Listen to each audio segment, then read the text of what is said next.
Hello student, welcome to our new session. तर previous सेशनमध्ये आपण स्ट्रक्चर ऑफ क्रोमोझोम हा पॉईंट या ठिकाणी पाहिलेला आहे. ओके, त्यानंतर जे क्रोमोझोमचे डिफरंट टाईप्स आपण हे सुद्धा पाहिले. मी शेप ऑफ क्रोमोझोम हा पॉईंट या ठिकाणी पाहिलेला आहे. आणि आजच्या न्यू सेशनमध्ये आपण चॅप्टरमधला न्यू पॉईंट चालू करतोय, दॅट इज सेक्स क्रोमोझोम. चला तर मग आपण हा पॉईंट या ठिकाणी स्टार्ट करतोय. तर आता आजच्या सेशनचा पॉईंट आपण स्टार्ट करतोय, दॅट इज सेक्स क्रोमोझोम. तर सेक्स क्रोमोझोम मीन्स काय की असा क्रोमोझोम जो सेक्स डिटर्मिनेशनसाठी यूज केला जाणार आहे. मीन्स आपल्याला माहिती की जर आपण ह्युमन बेईंगचा विचार केला, ह्युमन बेईंग्समध्ये टोटल 46 क्रोमोझोम सापडतात. ओके, त्यामध्ये 22 पेअर्स, हे जे 46 आहे ते पेअरिंगमध्ये सापडतात. मीन्स कसे तर 23 इन नंबर्समध्ये असतात. ह्या 23मध्ये टोटल 22 ह्या ज्या पेअर्स असतात त्या ॲटोझोम्स असतात. मी सगळे क्रोमोझोम्स एकसारखे असणार आहेत. ओके, पण फक्त आणि फक्त एकच क्रोमोझोमची जोडी, एकच पेअर अशी असते की जे सेक्स डिटर्मिनेशनचं काम करते. आणि ह्युमन बेईंगमध्ये असे टोटल 2 क्रोमोझोम सापडतात, that is X chromosome and Y chromosome. Okay, तुम्ही ऑलरेडी स्टडी केलेला असणार आहे की जर एक्स हे जे 2 क्रोमोझोम जर असतील तर त्या ठिकाणी फिमेल आपल्याला सापडते, आणि एक्स वाय हे जर डिफरंट क्रोमोझोम्स एकत्र आले तर त्या ठिकाणी मेलचं फॉर्मेशन झालेलं आपल्याला दिसून येणार आहे. ओके, चला तर मग आपण स्टार्ट करतोय सेक्स क्रोमोझोम. तर अशा पद्धतीने हे एक्स अँड वाय क्रोमोझोम्स आपल्या बॉडीमध्ये सापडणार आहे. It is X chromosome. Okay, and it is a Y chromosome. X chromosome आणि वाय क्रोमोझोम. आता जर फर्स्ट ऑफ ऑल आपण ही डायग्रॅम इन शॉर्टमध्ये जर समजून घ्यायचा प्रयत्न केला तर पहा, या ठिकाणी आपल्याला सेंट्रोमियर दिसणार आहे, जो मिडलला असणार आहे. आपण कालच्या सेशनमध्ये पाहिला होता, जो मिडलचा पोर्शन असणार त्याला काय म्हणतात तर सेंट्रोमियर. ओके, नेक्स्ट आता ह्या सेंट्रोमियरमध्ये जर आपण सेंट्रोमियरचा अपचा पोर्शन पाहिला आणि डाऊनचा पोर्शन पाहिला तर दोन्हीमध्ये आपल्याला थोडासा डिफरन्स दिसून येतो. डिफरन्स काय तर हे जे डाऊनचे आर्म्स आहेत हे दोन्हीच्या दोन्ही आर्म्स कसे आहेत तर इक्वल लेंथमध्ये. सो यांना म्हटलेलं आहे होमोलॉगस रिजन. दोन्ही आर्मची जी लेंथ आहे ती एकसारखी दिसून येते. सो आपण त्याला काय म्हणणार आहे होमोलॉगस रिजन. आणि त्याच्या अपोजिट जर आपण सेंट्रोमियरचा वरचा पोर्शन पाहिला तर त्या ठिकाणी हे जे आर्म्स आहेत तर एक्स क्रोमोझोममधला जो आर्म आहे तो आपल्याला मोठा दिसतोय कम्पेअर टू वाय क्रोमोझोम. येत आहे लक्षात. देन नेक्स्ट आता हे जे क्रोमोझोमचे आर्म्स आहेत, हे जे रिजन्स आहेत ते आपल्याला कसे दिसत आहेत तर नॉन होमोलॉगस. सो हा जो रिजन आहे ह्या रिजनला म्हणणार आहे नॉन होमोलॉगस रिजन. ओके, चला आपण याचे काही पॉईंट्स या ठिकाणी पाहणार आहे.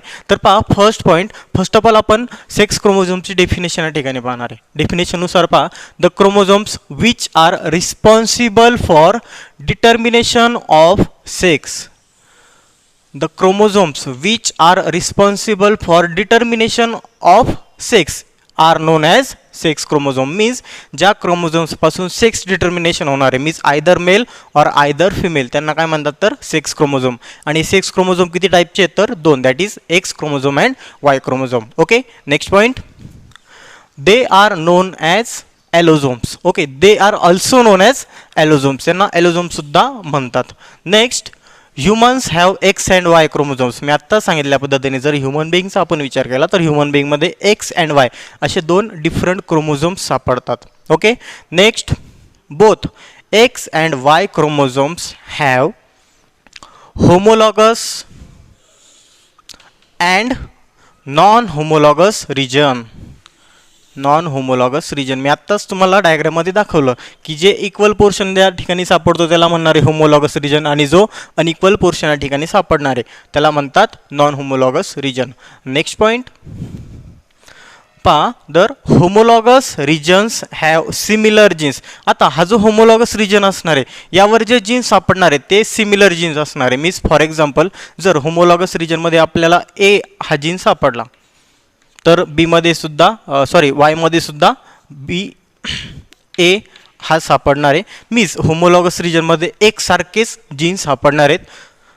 परत एकदा पहा, the homologous regions have similar genes while non homologous region have dissimilar genes. Means पहा, जर या ठिकाणी आता ए हे 2 सिमिलर जीन्स सापडले तर आपण ज्यावेळेस नॉन होमोलॉगसचा विचार करू इथे मे बी सी सापडू शकतो, तर इथे मे बी डी सापडेल. मीन्स डिफरंट जीन्स या ठिकाणी सापडणार आहेत. Okay, next and last point, crossing over occurs only between homologous regions of X and Y chromosomes. आणि जे क्रॉसिंग ओव्हर असतं 11च्या सेल डिव्हिजनमध्ये तुम्ही ऑलरेडी शिकलेला आहे की मिओसिस प्रोसेसमध्ये क्रॉसिंग ओव्हर होतं. क्रॉसिंग ओव्हर होतं मीन्स काय, ते त्या ठिकाणी चाजमॅटा फॉर्मेशन होतं आणि हे जे रिजन्स आहेत त्या रिजन्सचा एक्सचेंज त्या ठिकाणी केला जातो, त्याला म्हणतात क्रॉसिंग ओव्हरची प्रोसेस. ओके, ती क्रॉसिंग ओव्हरची प्रोसेस फक्त होमोलॉगस रिजनमध्ये झालेली दिसून येणार आहे, कारण नॉन होमोलॉगस रिजनचे दोन्ही पण आर्म्स कसे असतात तर अनइक्वल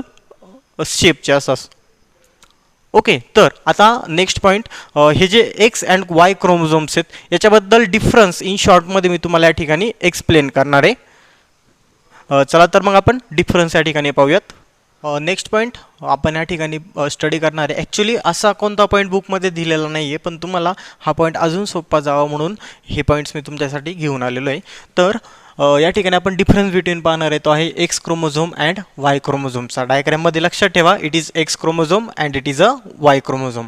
ओके, चला तर आपण डिफरन्स बिटवीन स्टार्ट करू.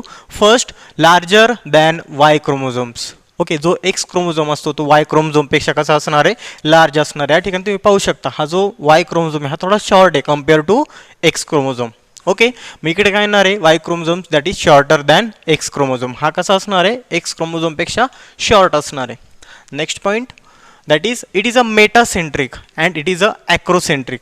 आता हा पॉईंट आपण कालच्या सेशनमध्ये क्लिअर केलेला आहे. मीच आपण काल क्रोमोझोमचं स्ट्रक्चर पाहिल्यानंतर क्रोमोझोमचे शेप्स याची इन्फॉर्मेशन पाहिली होती. तर मेटासेंट्रिक मीन्स या ठिकाणी जो सेंट्रोमियर असणार आहे तो मिडलला आपल्याला सापडतोय, अँड ॲक्रोसेंट्रिक मीन्स या ठिकाणी जर बारकाईने पाहिलं तर एका आर्मच्या एका एंडला आपल्याला सेंट्रोमियर दिसतोय आणि दुसरा आर्म आपल्याला या ठिकाणी कसा दिसतोय तर शॉर्ट दिसतोय. ओके, एक लार्ज आर्म या ठिकाणी आपल्याला दिसतोय आणि एक short arm means it is अ जे शेप, आणि याचा जर शेप पाहिला तर आपल्याला हा व्ही शेपमध्ये आपल्याला दिसणार आहे. Next, x chromosome is genetically more active and Y chromosome it is a less active. Next, non-homologous region is larger. आता या ठिकाणी जर आपण पाहिला तो नॉन होमोलॉगस रिजन आहे एक्स क्रोमोझोमचा, तो कसा दिसतोय आपल्याला, large and containing more genes. हा जो पोर्शन आहे एक्स क्रोमोझोमचा नॉन होमोलॉगसचा रिजन हा कसा असणार आहे तर लार्ज असणार आहे, आणि याच्यामध्ये जे जीनचं पर्सेंटेज असणार आहे ते कसं असतं तर जास्त असतं. त्याच्या opposite non homologous region is small, आणि जो वाय क्रोमोझोम आहे त्याचा नॉन होमोलॉगस रिजन कसा ॲक्च्युली खूप शॉर्ट दिसतोय अँड कंटेनिंग लेस जीन. तो आर्मच मुळात तो रिजनच मुळात स्मॉल आहे, त्याच्यामुळे त्या ठिकाणी जे जीन्स असणार ते सुद्धा काय असतात खूप कमी सापडून येणार आहेत compare to X chromosome. Last, non homologous region containing X linked gene. आता या ठिकाणी जो नॉन होमोलॉगस रिजन आहे ओके एक्स क्रोमोझोमचा, त्या ठिकाणी आपल्याला एक्स लिंक्ड जीन्स सापडणार आहेत, आणि त्याच्या opposite non homologous region containing Y linked genes, आणि जो वाय लिंक्ड जीन्स असणार ते नॉन होमोलॉगस रिजनला आपल्याला वाय क्रोमोझोम्समध्ये दिसणार आहेत. Okay, next point that is linkage.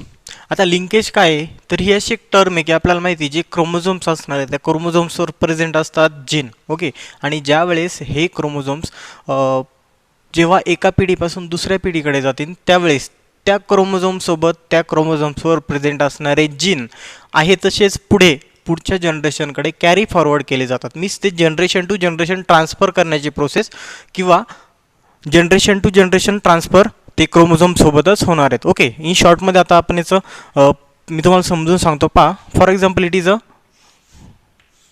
Chromosome, हा एक क्रोमोझोम आहे आणि पेअरिंगमध्ये सापडणारे, आणि हा त्याचा सिस्टर क्रोमोझोम आहे. पेअरिंगमध्ये सापडणारे दोन होमोलॉगस क्रोमोझोम आहे. ओके, आता ह्या क्रोमोझोमवर फॉर एक्झाम्पल जर 4 जीन्स प्रेझेंट असतील, 1 2 3 4, तर दुसऱ्यावर सुद्धा किती 4 जीन्स सापडणारे. पण ज्यावेळेस गॅमेट फॉर्मेशनची प्रोसेस असणार आहे, हे पेअरिंगमध्ये सापडणारे जे क्रोमोझोम्स आहेत हे दोन्ही क्रोमोझोम्स काय होतात सेपरेट होतात, आणि सेपरेट होऊन ते नंतर आपापल्या गॅमेट्समध्ये जातात. फॉर एक्झाम्पल हा क्रोमोझोम सेपरेट होऊन फॉर एक्झाम्पल स्पर्म सेलमध्ये जाईल, आणि या ठिकाणी हा जो क्रोमोझोम आहे हा पण काय होणार आहे सेपरेट होऊन नंतर तो ओहोममध्ये जाईल. ओके, म्हणजे ज्यावेळेस हे जे क्रोमोझोम्स आहेत हे क्रोमोझोम सेपरेट होणार आहे, त्या क्रोमोझोम्सवर प्रेझेंट असणारे सगळेच्या सगळे जीन्स आहे तसेच त्यांच्यासोबत कॅरी फॉरवर्ड केले जातात. ओके, स्पर्म सेलमध्ये जातील किंवा मग ओहोममध्ये जातील. यालाच एकंदर काय म्हणतात लिंकेज. लिंकेजमध्ये काय होतं आहे मग हे जे क्रोमोझोम्सवर प्रेझेंट असणारे जीन्स आहेत हे जीन्स काय होत आहेत पुढे जनरेशन टू जनरेशन ट्रान्सफर केले जातात, त्यालाच एकंदर लिंकेज म्हणणार आहे. डेफिनेशन आपण या ठिकाणी पाहू तर डेफिनेशन काय सांगते पहा, the genes present on the same chromosome. एका सेम क्रोमोझोमवर प्रेझेंट असणारे जीन्स काय करतायत हे genes having tendency to inherit together. Having tendency to to inherit together, त्यांच्यामध्ये अशी क्षमता आहे, अशी कॅपेबिलिटी आहे की ते सोबत इनहेरिट होणार आहे. इनहेरिटन्स मीन्स काय, एका पिढीपासून दुसऱ्या पिढीकडे ते सोबतच जाणार आहे. Are called as linkage gene, आणि ह्याच जीनला काय म्हणणार आहे तर लिंकेज जीन म्हणणार आहे. ओके, आता हे जे लिंकेज जीन आहे याचे टोटल 2 टाईप्स पडतात, ते आपण या ठिकाणी पाहणार आहे. लिंकेजचे टोटल 2 टाईप्स पडतात. Linkage have 2 types. First, that is complete linkage,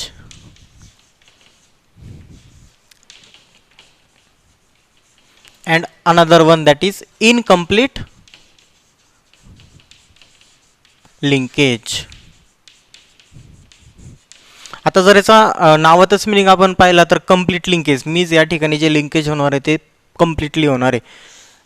linkage means आपल्याला माहिती टेंडन्सी येते, काय होतं आहे, इनहेरिट टुगेदर, जे क्रोमोझोम्स असणार आहे ते क्रोमोझोम जीनसोबत काय होणार आहेत, एकाच वेळेस इनहेरिटन्स करणार आहे. मीन्स या ठिकाणी जे लिंकेजची प्रोसेस आहे, मीन्स त्या क्रोमोझोम्सवर जे जीन्स प्रेझेंट असतील ते सगळेच्या सगळे कोणत्याही अडथळ्याशिवाय विदाऊट एनी ऑब्स्ट्रॅकल्स ते आहे तसेच पुढे कॅरी फॉरवर्ड केले जाणार आहे, ते असणार आहेत कम्प्लीट लिंकेज. अँड इनकम्प्लीटमध्ये काय होतं आहे, ते कम्प्लिटली लिंकेज होणार नाही. मीन्स त्या क्रोमोझोम्सवर जे जीन प्रेझेंट असतात ते प्रॉपरली ट्रान्सफर केले जाणार नाहीत. ओके, मीन्स त्या ठिकाणी काहीतरी ऑब्स्ट्रॅकल्स असणार आहेत, ते काय आहेत कसे आपण ते आता थोड्या वेळातच या ठिकाणी पाहणार आहे. चला तर मग complete linkage and incomplete linkage या ठिकाणी पाहूयात. Types of linkage. तर first linkage that is complete linkage. पहा याची डेफिनेशन फर्स्ट ऑफ ऑल आपण पाहू. The linked gene which are located closely. आता या ठिकाणी जे जीन्स असणार आहेत ओके ते कसे असणार आहेत, एकदम क्लोजली लोकेटेड असणार आहेत. Present on the same chromosomes, एकाच सेम क्रोमोझोम्सवर ज्यावेळेस ते एकदम क्लोजली लोकेटेड असणार आहेत. And they do not separate, आणि ते कोणत्याही प्रकारचं सेपरेशन दाखवणार नाही. And inherit together are known as complete linked, and the phenomenon it is known as complete linkage. मीच काय सांगितलं आहे, कम्प्लीट लिंकेजमध्ये या ठिकाणी जे जीन्स असणार आहेत ते जीन्स खूप क्लोजली लोकेटेड असणार आहेत क्रोमोझोम्सवर on the same chromosome and do not separate, inherit together. Okay, मिस कसं तर पहा या ठिकाणी हा जो क्रोमोझोम असणार आहे ओके ह्या क्रोमोझोम्सवर हे जे जीन्स असणार आहेत हे जीन्स खूप क्लोजली लोकेटेड असणार आहेत, एकदम जवळ अशा पद्धतीने ते एकदम क्लोजली लोकेट असणार आहेत. आणि ज्या वेळेस हा क्रोमोझोम नंतर इनहेरिट करणार आहे त्यावेळेस ह्या क्रोमोझोम्सवर प्रेझेंट असणारे जे जीन्स आहेत ते सुद्धा काय होतात, पुढे आहे तसेच इनहेरिट केले जाणार आहेत. मीन्स ते कोणत्याही प्रकारचं सेपरेशन दाखवणार नाही. आता ही जी सेपरेशनची प्रोसेस ही केव्हा होते तर ज्यावेळेस होमोलॉगस क्रोमोझोम्स असणार आहेत 2,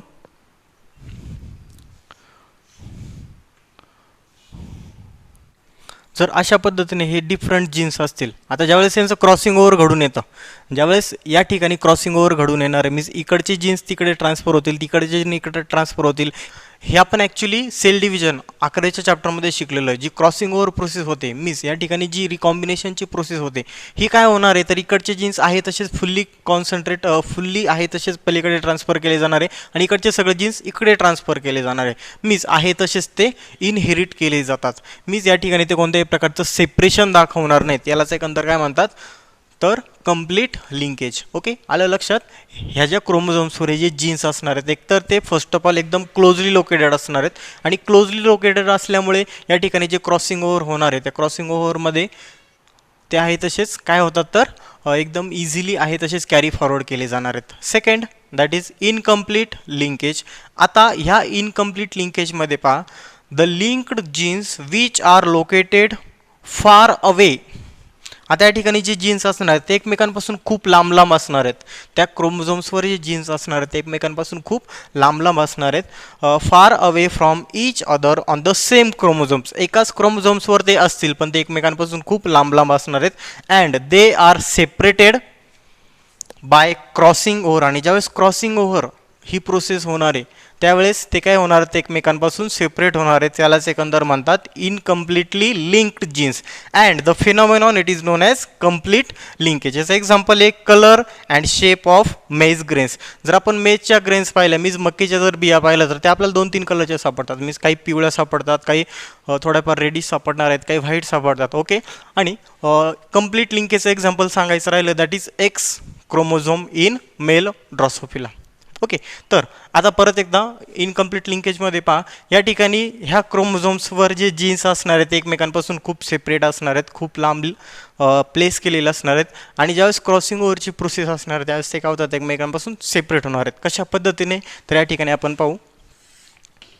पहा या ठिकाणी हा जो क्रोमोझोम आहे ह्या क्रोमोझोमवर जे जीन प्रेझेंट असणार आहे ते एकमेकांपासून खूप फार असणार आहे. फार मीन्स काय खूप लांब. पहा या ठिकाणी एक जीन आपल्याला इथे दिसतोय एक जीन आपल्याला या ठिकाणी दिसतोय एकमेकांपासून ते काय आहेत खूप लांब आहेत एकमेकांपासून खूप फार अंतरावर आहेत खूप दूर आहेत. त्याच्यामुळे या ठिकाणी ज्यावेळेस क्रॉसिंग ओव्हर होणार आहे त्यावेळेस एकतर ह्या आर्मवरचे जीन्स कॅरी फॉरवर्ड केले जातील किंवा ह्या आर्मचे मीन्स काही प्रमाणात या ठिकाणी जे जीन्स आहेत ते आहेत तसेच तिथेच राहतात त्याच क्रोमोझोमवर फक्त थोडेफार जीन्स काय होणार आहेत पुढे कॅरी फॉरवर्ड केले जाणार आहेत. ओके हाच पॉईंट आपण परत एकदा इन शॉर्टमध्ये तुम्हाला एकदा समजून सांगतो. तर पुन्हा एकदा लक्षात घ्या first that is complete linkage it is a incomplete लिंकेजचं एक्झाम्पल आहे. आता पहा कम्प्लीट लिंकेजमध्ये काय होतं हे जे जीन्स असणार आहेत ते फार क्लोजली लोकेटेड जीन्स असणार आहेत ते एकमेकांच्या खूप क्लोजली लोकेटेड असतात त्यामुळे काय होतं या ठिकाणी खूप स्ट्रॉंग लिंकेज होतं आहे त्याच्यामुळे याला कम्प्लीट लिंकेजसुद्धा म्हटलेलं आहे. पण या ठिकाणी जर आपण पाहिलं तर लेस क्रॉसिंग ओव्हर या ठिकाणी होणार आहे लेस क्रॉसिंग ओव्हर या ठिकाणी झालेलं दिसणार आहे. Crossing over means recombination means नवीन काहीतरी चेंजेस जे घडण्याचं प्रमाण असणार आहे रिकॉम्बिनेशनचे जे प्रमाण असणार आहे